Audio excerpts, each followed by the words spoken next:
La Via Catalana, convocada per demà 11 de setembre, suma incomptables participants i recorrerà el territori català des de l'Epertús, a la frontera francesa, fins a Alcanar, a tocar de terres valencianes. Aquesta Via Catalana ha estat al llarg de l'estiu un element principal de discussió mediàtica entre les forces parlamentàries del nostre país, de les que sembla que finalment només hi assistirà de manera oficial Esquerra Republicana i les CUP.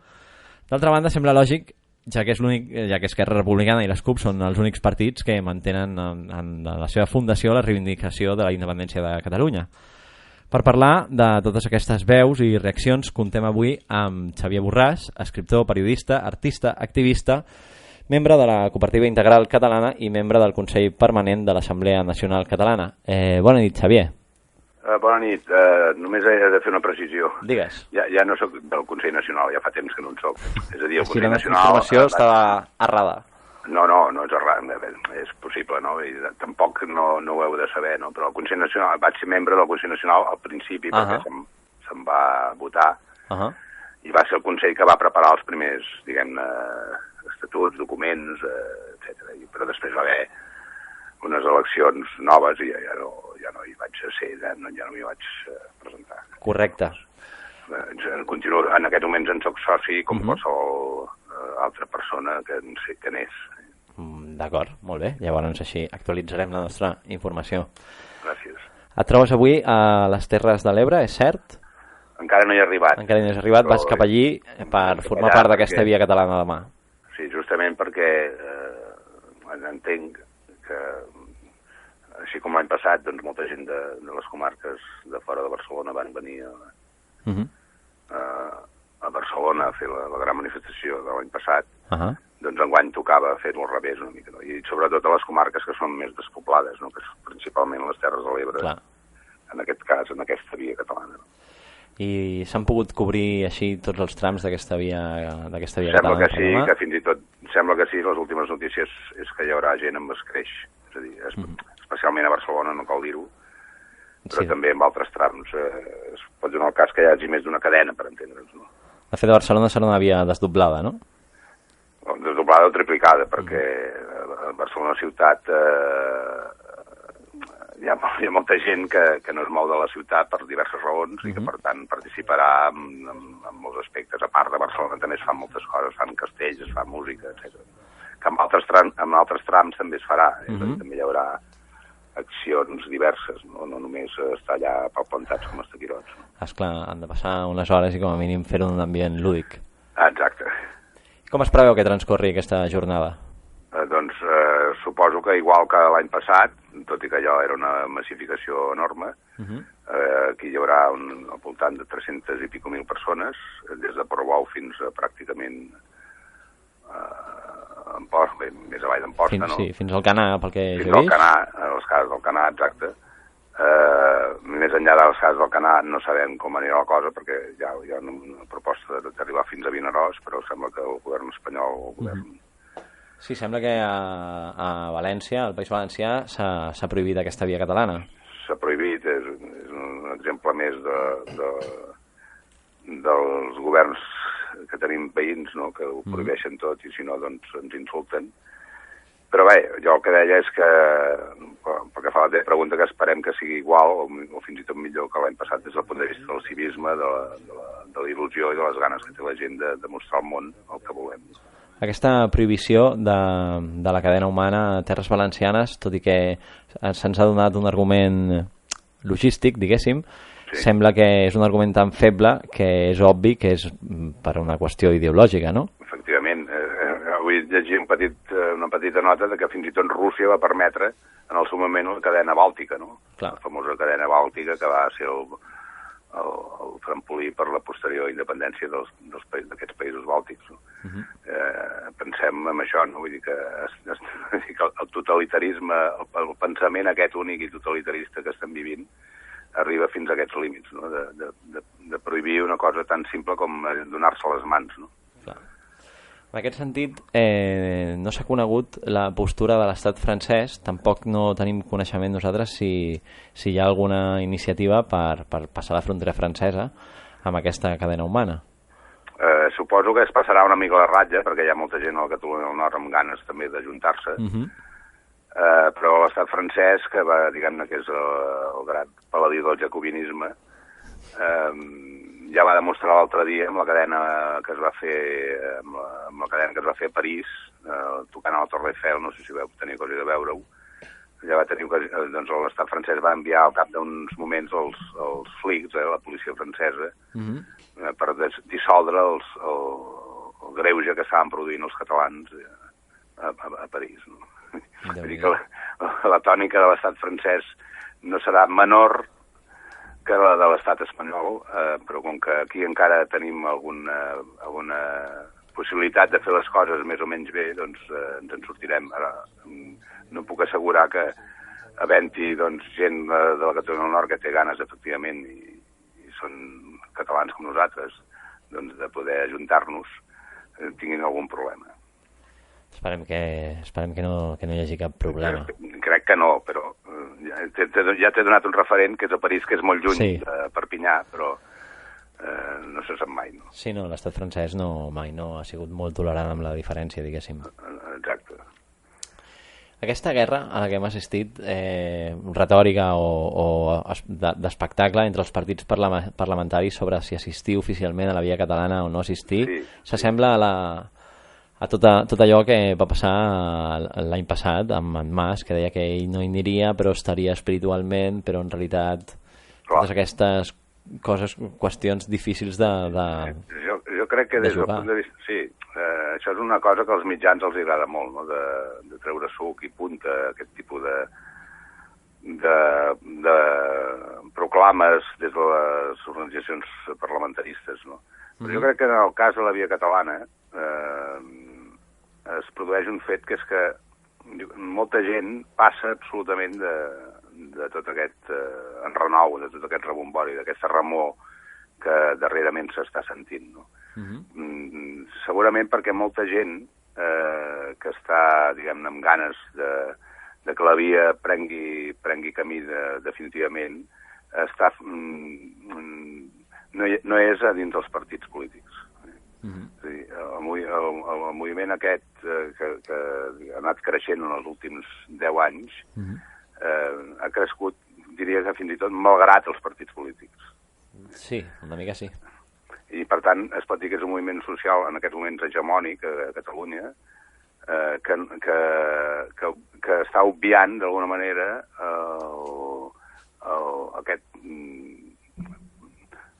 picabaralla constant que hi ha i que a més a més és molt evident en els mitjans, no tant al carrer, per entendre'ns. És la meva impressió. Sí, en tant que aquest moviment és més civil que no pas de les forces polítiques parlamentàries, sembla que aquestes forces polítiques parlamentàries intentin instrumentalitzar-lo, no? Apropiar-se'n sense després realment implicar-se o mullar-se. És això, és a dir, en teòrica, jo diria que el moviment va més enllà fins i tot de la pròpia Assemblea Nacional Catalana, no? En el sentit que hi ha molta gent que fins i tot no és sòcia de l'Assemblea Nacional Catalana i que serà a la via catalana, evidentment. Clar, evidentment. Per tant, el moviment és molt més ampli. Diria que l'ANC ha servit d'esperó, no? Perquè molta gent, doncs, a partir del que ha anat fent l'Assemblea Nacional, pugui prendre consciència més enllà dels fets purament economicistes que s'estan barallant, vull dir, baralla de cartes, que s'estan posant sobre la taula. Per tant, per això deia que és un moviment que ja ve de lluny, però que els últims 10 anys, per entendre'ns, és quan ha pres més volada. No? I després, amb aquests 2 darrers anys amb l'Assemblea Nacional, diguem-ne que ha aconseguit arribar a llocs que potser abans no s'hi arribaven. I tant. En aquest creixement, no? En poder arribar, gràcies a tota la feina que ha fet l'Assemblea Nacional Catalana, ha fet que creixi aquest moviment i que arribi a un sector molt gran de la població. Ha succeït, no? Que de sobte un partit com és Convergència, que mai no havia optat per la independència, s'ha sumat aquí al dret a decidir, si més no, com també diuen els del PSC. Darrerament hem assistit a la situació en què el president Mas ens deia que si s'esgotaven totes les vies possibles per fer aquesta consulta l'any vinent, l'any 2014, en els pròxims mesos, ell optava per unes plebiscitàries el 2016, però sembla també que la postura de l'Assemblea Nacional, que és qui impulsa aquest moviment veritablement, veu que és urgent, que és ara, el 2014. Sí, jo ara, més enllà de l'Assemblea Nacional, tampoc és l'opinió de Carme Forcadell, diguem-ne que hagi de ser unànime, no? No? Però diria que la impressió general és que la consulta no es podrà fer. Avui mateix el ministre, el Gargallo, em sembla que ha dit que nunca de los jamases, no? Sí, l'hem sentit. Amb aquells tons tan amables que tenen aquesta gent, no?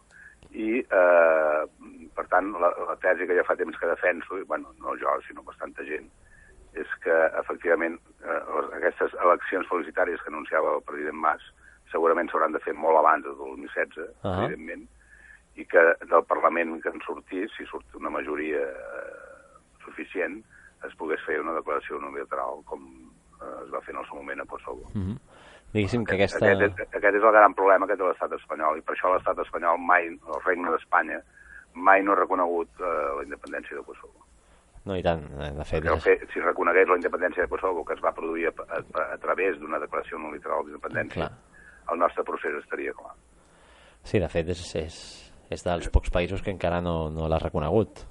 Exacte, l'ha reconegut tot el món, occidental i no occidental, pràcticament, i per tant, aquí està el cas, no? Vull dir que fins i tot darrerament es parla de que en el cas que es produís aquest fet, és a dir, que es convoquessin unes eleccions publicitàries, hi ha amenaces velades d'il·legalització de partits que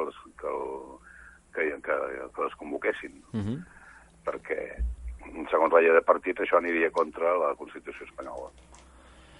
Clar, de fet, dins d'aquest marc, ells sempre s'hi agafaran a la Constitució. Clar, ells tenen la seva legalitat i, per tant, podrien fer valdre aquest tipus d'artimanya, no? El que passa que això és bastant perillós, no? Perquè això sí que pot arribar a confrontar socialment i popularment a la gent, no? Això és precisament el que no es vol, en absolut, no? És arribar a una confrontació que no sabem com pot acabar, no? Clar, davant d'aquesta negativa del govern espanyol, tot i plantejant aquestes eleccions plebiscitàries, com es pot superar aquest obstacle, no? Seria el camí buscar el reconeixement immediat d'altres nacions, per exemple, o el govern espanyol podria intervenir amb les forces de seguretat abans que això es produís? Ho dubto. Ni a nivell judicial, potser? Judicialment poden fer moltes coses, és cert. Però clar, cada vegada que facin una cosa a nivell judicial, que pot ser detenció o il·legalització de partits, encara hi haurà més gent que s'hi posarà de cul, diguem-ne, no? Clar. I per tant no crec que els convingui gaire.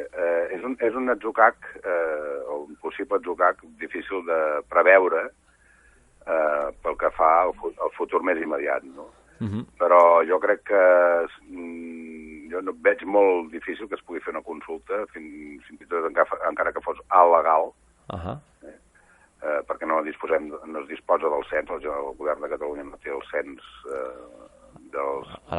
té, diguem-ne, com se diu, el padró. El padró de l'Ajuntament, però no el cens. Té els padrons, o pot aconseguir tenir els padrons, però no el cens electoral.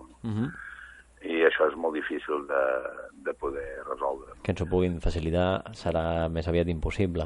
Exacte, llavors, per tant, jo, a part de la negativa rotunda del govern, que suposo que es farà pública els pròxims dies, si no demà passat, pel senyor president del govern espanyol, que respondrà a la carta que li va fer el president Mas. Per tant, això està cantat que no es podrà fer, i per tant, les eleccions publicitàries serien la segona opció, tot i que jo ja fa temps que, molt abans que comencés tot això, ja vaig dir que era el més factible, no? Clar, l'opció dintre la legalitat. Clar, llavors, aquestes eleccions, que en diríem publicitàries, es poden presentar com unes eleccions normals i corrents. Llavors, aquí és on han on han d'entrar els experts juristes per veure com es pot fer per manera que no es pugui legalitzar. De tota manera, és a dir, quedaria molt estrany de cara al món que el Regne d'Espanya legalitzés unes eleccions a Catalunya. Sí, realment seria un xoc internacional, sí, clar. Clar, això encara reforçaria més l'aspecte internacional del conflicte. No? Clar. Demà, 11 de setembre, en paral·lel a la via catalana hi ha la proposta del procés constituent d'Encerclem la Caixa. Sí. S'ha viscut amb certa polèmica en alguns mitjans, en alguns entorns, aquesta proposta acusant-la de divisió, no? De ser una proposta que dividia el missatge i això no convenia als objectius nacionals. I des del procés constituent sempre s'ha dit que és una proposta per sumar i per ampliar aquest dret a decidir. Com veus aquesta polèmica? Bueno, a veure, no és polèmica, per mi no és polèmica, vull dir, és una altra manera de veure les coses, no? El procés constituent és un fet que és molt jove, que acaba de néixer, d'alguna manera necessita reforçar-se ell mateix. Una manera de reforçar-se segurament és fent un acte en paral·lel a la via catalana, no?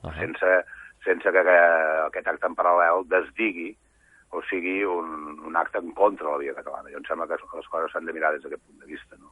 I llavors no cal buscar-hi tres peus al gat, diguem-ne, no? Sinó al contrari, no? Jo ho veig més des d'aquest punt de vista que el procés constituent efectivament acaba de néixer, no? I per tant d'alguna manera necessita reforçar-se, i com ho fa a través del seu diari més a nivell social, no? I és Encerclant la Caixa, que és la Torre Mordor, o una de les Torres Mordors de Barcelona, perquè en tinc dues, una és aquesta i l'altra és la Torre Akbar, mira. a la plaça de les Glòries, no? Que és un altre dels terribles espases de monocles que tenim, perquè ja sabeu que Akbar, Aigües de Barcelona, que és Suez, el capital francès i àrab, ens està diguem-ne, gestionant l'aigua, que és un bé comú de pràcticament de tot el país, de tota la conurbació de Barcelona. Per tant, també l'hi he batejat amb el Mordor. Amb el Mordor, doncs sí, ja és prou escaient. Exacte. Doncs bé, nosaltres de fet hem vist com el procés constituent sempre, quan ha plantejat aquesta proposta, l'ha comunicat a l'Assemblea Nacional i ho ha fet amb una certa convivència, tot i que després és això, s'ha generat una polèmica fora d'entre aquestes dues peces, sinó entre els participants, diguéssim, d'una o de l'altra. Per això et deia que jo tant com a soci de l'ANC com a persona que a més conec molta gent que fa el procés constituent, i em sembla que és una falsa polèmica. I jo la veig més com un reforç per part d'ells, de la seva estratègia, sense desdir que això formi part del mateix procés, diguem-ne, general del moviment pel dret a decidir. De fet, també volíem preguntar-te respecte d'un altre punt de fricció amb aquest procés constituent que hem vist en sectors de moviments socials més afins a una posició, diguéssim, més llunyana a la possibilitat parlamentària, no? de presentar-se a unes eleccions, en què aquest procés ha sigut d'alguna manera acusat de reformista i més que no pas de buscar una refundació o un canvi en el pacte social, no? Acusar-lo com de conformar-se amb poc. A veure, reformisme és tot pràcticament, no? Tot el que surt del moviment 15M, per exemple, des del meu punt de vista, és un procés reformista. Això no vol dir que després s'hagin fet coses que no signifiquen directament un enfrontament amb l'Estat, sinó una altra manera de fer les coses. Per exemple, és com si ara digués que la cooperativa fa un procés reformista. Des del meu punt de vista, la cooperativa integral catalana, vull dir, des del meu punt de vista és just el contrari. El que passa que sembla que si no t'enfrontes amb l'Estat directament, si no ets, diguem, un revolucionari de pebrots, doncs ja ets un reformista, no? Jo crec que són maneres de veure les coses, no? I utilitzar, i les paraules s'han d'utilitzar molt de compte a vegades, no? Ara darrerament hem assistit a un veritable espectacle que ha arribat al fàcil, fins i tot quan s'utilitza la paraula feixista d'una manera tan fàcil.